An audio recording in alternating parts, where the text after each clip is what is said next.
আসসালামু আলাইকুম। প্রিয় দর্শক, অন্য মঞ্চের আলাপচারিতায় আপনাদের সকলকে আমন্ত্রণ জানাচ্ছি। দেশে নির্বাচনের তফসিল ঘোষণার আগেই ছড়িয়ে পড়েছে সহিংসতা। চট্টগ্রামে প্রাণহানি এবং বিএনপি প্রার্থীর গুলিবিদ্ধ হওয়ার ঘটনার মধ্যে নাজুক প্রাক নির্বাচনী পরিবেশের ফিরিস্তি প্রকাশ করল যুক্তরাষ্ট্রের গবেষণা প্রতিষ্ঠান ইন্টারন্যাশনাল রিপাবলিকান ইনস্টিটিউট বা আইআরআই। অক্টোবরে বাংলাদেশ ঘুরে যায় সংস্থাটির প্রতিনিধি দল। ওয়াশিংটনে ফিরে তারা যে প্রতিবেদন দিয়েছে তাতে নতুন করে ধাক্কা খেল কথিত ইতিহাস সেরা এবং উৎসবমুখর নির্বাচন আয়োজনের কালগল্প। অন্তর্বর্তী সরকার প্রায় 15 মাসে আইন শৃঙ্খলা পরিস্থিতির অবনতি শুধু নয়, চরম ও কট্টরপন্থী গোষ্ঠীগুলোর ক্রমবর্ধমান প্রভাব নিয়েও জনমনে হয়েছে উদ্বেগ। জুলাই সনদ নিয়ে সরকারের মিত্র দলগুলোর মধ্যে বিভেদ নিরসন না হলে গোটা সংস্কার প্রক্রিয়া মুখ থুবড়ে পড়তে পারে বলে মনে করছে যুক্তরাষ্ট্রের প্রভাবশালী এই সংস্থাটি। বলেছে, নির্বাচনের স্বচ্ছতা এবং রাজনৈতিক দলগুলোর বিশ্বাসযোগ্য অংশগ্রহণ জরুরি। দর্শক, ঢাকায় আইআরআই প্রতিনিধি দলের সঙ্গে বৈঠকে দেশ শান্তিপূর্ণ ও অন্তর্ভুক্তিমূলক নির্বাচনের পথে এগিয়ে যাচ্ছে বলে দাবি করেছিলেন প্রধান উপদেষ্টা। কিন্তু তার 2 সপ্তাহ পর আইআরআই প্রতিবেদনে দেখা যাচ্ছে অসংখ্য শঙ্কার ঘনঘটা। এমনকি সংস্থাটি আওয়ামী লীগকে দেশের অন্যতম বড় দল দাবি করে তাদেরকে নির্বাচনের বাইরে রাখায় জনগণের প্রতিনিধিত্বশীলতা নিয়েও প্রশ্ন তুলেছে। সংস্থাটি তাদের প্রতিবেদনে অন্তর্বর্তী সরকারের সাফল্যের জন্য 3টি শর্ত নির্ধারণ করে দিয়েছে। এগুলো হলো সরকারের নিরপেক্ষতা, নাগরিকদের নিরাপত্তা নিশ্চিত করা এবং ঐকমত্য কমিশনের সংস্কার এজেন্ডা বাস্তবায়নে অগ্রগতি। তবে সংস্থাটির প্রতিবেদন ইঙ্গিত দিচ্ছে এসব শর্তের কোনোটি সরকারের পক্ষে পূরণ করা সম্ভব নয়। চলুন যাওয়া যাক বিশ্লেষণে। আন্তর্জাতিক নীতি ও নির্বাচনী বিশেষজ্ঞদের নিয়ে গঠিত আইআরআই এর প্রাক নির্বাচনী মূল্যায়ন মিশন বাংলাদেশ সফর করে অক্টোবরের শেষ ভাগে। তারা 20 থেকে 24 অক্টোবর পর্যন্ত নির্বাচন সংশ্লিষ্ট 59টি পক্ষের সঙ্গে মোট 21টি বৈঠক করে। এর মধ্যে ছিলেন নির্বাচন কমিশনের কর্মকর্তা, রাজনৈতিক দলের প্রতিনিধি, অন্তর্বর্তী সরকারের কর্মকর্তা এবং সুশীল সমাজের প্রতিনিধিরা। যমুনায় 21 অক্টোবর প্রধান উপদেষ্টা ডক্টর মোহাম্মদ ইউনূসের সঙ্গে হয় বৈঠক। সে সময় অধ্যাপক ইউনূস দাবি করেন, বাংলাদেশে শান্তিপূর্ণ ও অন্তর্ভুক্তিমূলক নির্বাচন আয়োজনে সঠিক পথে এগিয়ে যাচ্ছে তার সরকার। তিনি বলেন, এটি আমাদের তরুণ প্রজন্মের জন্য এক আজীবনের অভিজ্ঞতা হতে যাচ্ছে। দেশের অর্ধেক জনগোষ্ঠী 27 বছরে নিয়েছে এবং তারা এবারই প্রথম ভোট দেবে। তবে অধ্যাপক ইউনূসের বৈঠকের 2 সপ্তাহ পর আইআরআই এর প্রকাশ করা মূল্যায়ন প্রতিবেদনে এসেছে নির্বাচনী পরিবেশ নিয়ে এক গ্রাস হতাশা এবং শঙ্কার কথা। প্রধান উপদেষ্টার অন্তর্ভুক্তিমূলক নির্বাচনের দাবি নিয়েও তোলা হয়েছে বড় ধরনের প্রশ্ন।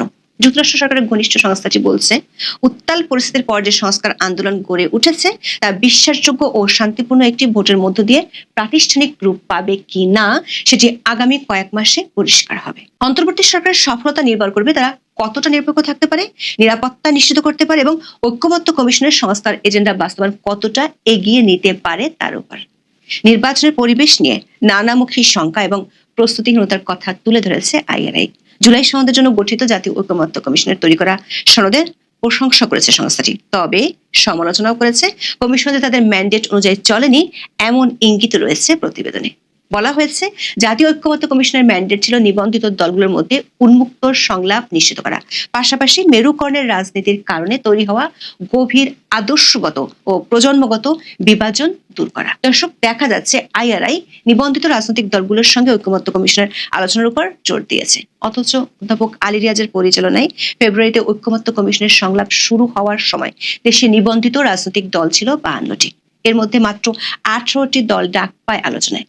তাদের বাইরে কিংস পার্টি, এনসিপি সহ নাম সর্বস্ব আরো 14টি মোট 32টি দল ও জোট নিয়ে প্রায় 8 মাস চলে সংলাপের নাটক।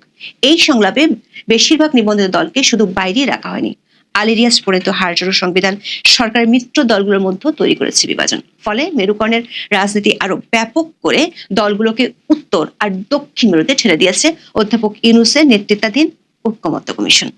আইআরআই বলছে, সুষ্ঠু ও বিশ্বাসযোগ্য নির্বাচন করতে হলে রাজনৈতিক বিভাজন দূর করতে হবে, সংস্কারের প্রতি আস্থা বাড়াতে অব্যাহত সংলাপ, স্বচ্ছ নির্বাচন ব্যবস্থাপনা এবং রাজনৈতিক দলগুলোর বিশ্বাসযোগ্য অংশগ্রহণ নিশ্চিত করতে হবে। তবে সেটা আদৌ সম্ভব কি না সে প্রশ্ন নানাভাবে এসেছে আইআরআই এর প্রতিবেদনে। বলা হয়, জুলাই সনদের বাস্তবায়ন এখনো অনিশ্চিত, কারণ সময়সূচি নির্ধারণ ও প্রক্রিয়াগত অস্পষ্টতা এবং দলগুলোর অবস্থানে বিভেদ রয়ে গেছে। ঢাকায় আইআরআই প্রতিনিধিদের অন্তর্ভুক্তিমূলক এবং উৎসবমুখর নির্বাচনের প্রতিশ্রুতি দিয়েছেন অধ্যাপক ইউনূস। তবে বাংলাদেশ ঘুরে তার কোনো আলামত যে পাওয়া যায়নি সেটি প্রকাশিত প্রতিবেদনে স্পষ্ট হয়ে উঠেছে। বলা হয়েছে প্রাক নির্বাচনী পরিবেশ নাজুক রয়ে গেছে, রাজনৈতিক সহিংসতার বিচ্ছিন্ন কিন্তু তাৎপর্যপূর্ণ ঘটনা ঘটছে।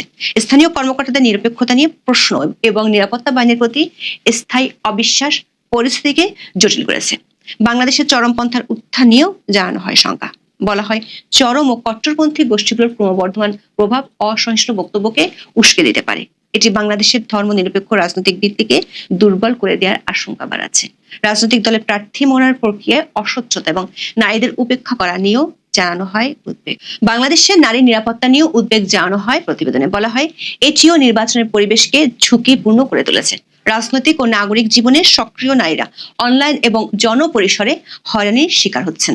ভোটার তালিকায় রয়েছে ভারসাম্যহীনতা। দলীয় পর্যায়ে অন্তত 5% নারীকে মনোনয়ন দেওয়ার অঙ্গীকার থাকলেও নারী প্রার্থীর হার কমছে। দর্শক, সম্প্রতি বিএনপির পক্ষ থেকে 237টি আসনে প্রার্থী তালিকা ঘোষণা করা হয়। এর মধ্যে খালেদা জিয়া সহ 10 জন নারী প্রার্থী মোট 12টি আসনে মনোনয়ন পেয়েছে। এতে দেখা যাচ্ছে বিএনপি 5% আসনে নারীদের মনোনয়ন দিয়েছে। তবে সরকারের মিত্র নাম সর্বস্ব কিছু দলের তালিকায় এই হার আরো কম। অন্তর্বর্তী সরকার যে পথে এগোচ্ছে তাতে নির্বাচন কতটা অংশগ্রহণমূলক এবং প্রতিনিধিত্বশীল হবে তা নিয়ে শঙ্কা জানানো হয়েছে IRI এর প্রতিবেদনে। বলা হয় দেশের অন্যতম বড় দল আওয়ামী লীগকে নির্বাচনের বাইরে রাখার সিদ্ধান্ত প্রতিনিধিত্বশীলতা নিয়ে প্রশ্ন তৈরি করেছে। এর ফলে নির্বাচনের দিন সহিংসতা বাড়ার আশঙ্কাও তৈরি হয়েছে। নির্বাচনের সব রাজনৈতিক দলের কতটা অংশগ্রহণের প্রতিফলন ঘটাবে তা নিয়েও প্রশ্ন তুলেছে IRI। সংঘাতের ঝুঁকি নিয়ে বলা হয় বাংলাদেশের নিরাপত্তা পরিস্থিতি নাজুক, রাজনৈতিক উত্তেজনা প্রায় সহিংসতায় রূপ নিচ্ছে। প্রতিদ্বন্দ্বী দলের সমর্থক, নিরাপত্তা বাহিনী এবং কার্যক্রম স্থগিত করা রাজনৈতিক নেটওয়ার্কের মধ্যে বিচ্ছিন্ন সংঘর্ষ প্রাক নির্বাচনী সময়কে অস্থিতিশীল করছে। বাংলা ট্রিবিউনের এক খবরে বলা হয়েছে IRI এর মূল্যায়নের সঙ্গে সরকারের কোনো দ্বিমত নেই বলে জানিয়েছেন প্রধান উপদেষ্টার সিনিয়র সহকারী প্রেস সচিব ফয়েজ আহমেদ। আওয়ামী লীগ নেতাকর্মীদের ব্যাপক ধরপাকড়ের কথা উল্লেখ করে প্রতিবেদনে বলা হয় অনুমতিহীন সমাবেশের পর কর্তৃপক্ষ ব্যাপক গ্রেপ্তার চালাচ্ছে। দলীয় কার্যালয় ও কর্মীদের উপর স্থানীয় পর্যায়ে হামলা অভিযোগ জনমনে সম্ভাব্য অস্থিরতার আশঙ্কা বাড়িয়ে দিচ্ছে। এসব ঘটনায় বোঝা যায় রাজনৈতিক রূপান্তর এখনো নাজুক অবস্থায় রয়েছে। উচ্চমাত্রার রাজনৈতিক প্রতিদ্বন্দ্বিতা বা স্থানীয় বিরোধের কারণে বড় ধরনের অস্থিরতা বাড়াতে পারে। IRI মনে করছে এই অস্থিরতা নির্বাচনকে অনেক ঝুঁকিপূর্ণ করে তুলবে। কিছু অঞ্চলে নিরাপত্তা উদ্বেগ ও দুর্বল আইনি পদক্ষেপের কারণে দলগুলো স্বাধীনভাবে প্রচার চালাতে পারছে না বলেও উল্লেখ করা হয় প্রতিবেদনে। অভিযোগ করা হয় এ ধরনের অবস্থা স্থানীয় পর্যায়ে উন্মুক্ত প্রতিযোগিতাকে সংকুচিত করছে। আওয়ামী লীগকে নির্বাচনের বাইরে রাখতে আইনি সংশোধন নিয়েও প্রশ্ন তোলা হয় প্রতিবেদনে। এতে বলা হয় 2025 সালের অক্টোবরে অন্তর্বর্তী সরকার একটি আইন প্রণয়ন করে। এতে বলা হয় মানবতা বিরোধী অপরাধে আনুষ্ঠানিকভাবে অভিযুক্ত কোনো ব্যক্তি সরকারি পদে থাকতে পারবেন না। এই আইন আন্তর্জাতিক অপরাধ ট্রাইব্যুনালে অভিযুক্তদের উপর সরাসরি প্রভাব ফেলেছে। আইনের সমর্থকেরা একে জবাবদিহি ও পুনর্গঠনের দিকে অগ্রগতি হিসেবে দেখছেন। তবে সমালোচকরা অভিযোগ প্রমাণ হওয়ার আগেই শাস্তি দেওয়ার নীতি নিয়ে প্রশ্ন তুলেছেন। প্রতিবেদনে ভোট সামনে রেখে নির্বাচন কমিশনের বিভিন্ন পদক্ষেপের দুর্বলতা তুলে ধরে IRI। বলা হয় প্রবাসী ভোট প্রথমবারের মতো চালু হওয়ায় এদের লজিস্টিক ও বিশ্বাসযোগ্যতার চ্যালেঞ্জ রয়েছে। প্রার্থী তালিকা চূড়ান্ত হওয়ার আগেই ব্যালট ডাকে পাঠানো হবে। প্রবাসী ভোটার যাচাই, ডাক ব্যবস্থা ও ব্যালট ফেরত আসার সমস্যার সুরাহা এখনো হয়নি। এতে প্রবাস থেকে ভোট প্রক্রিয়ায় ভুল হলে তা জনাস্থা ও নির্বাচন পদ্ধতিকে ক্ষতিগ্রস্ত করতে পারে। নির্বাচনী পর্যবেক্ষক বাছাই প্রক্রিয়া অস্বচ্ছতা নিয়ে প্রশ্ন তুলে প্রতিবেদনে বলা হয় নির্বাচন কমিশন দেশ জুড়ে 73টি নাগরিক নেতৃত্বাধীন পর্যবেক্ষক দলকে অনুমোদন দিয়েছে। তবে অনুমোদনের মানদণ্ড এখনো অস্পষ্ট এবং কিছু দেশীয় প্রতিষ্ঠান আবেদন প্রক্রিয়ায় অসঙ্গতির অভিযোগ তুলেছে। কারো কারো অভিযোগ তাদের পর্যবেক্ষক হওয়ার আবেদন অনুমোদনে দেরি করা হচ্ছে অথবা লিখিত ব্যাখ্যা ছাড়াই বাতিল করা হয়েছে। এটি বৈষম্যমূলক আচরণের ধারণা জন্ম দিচ্ছে।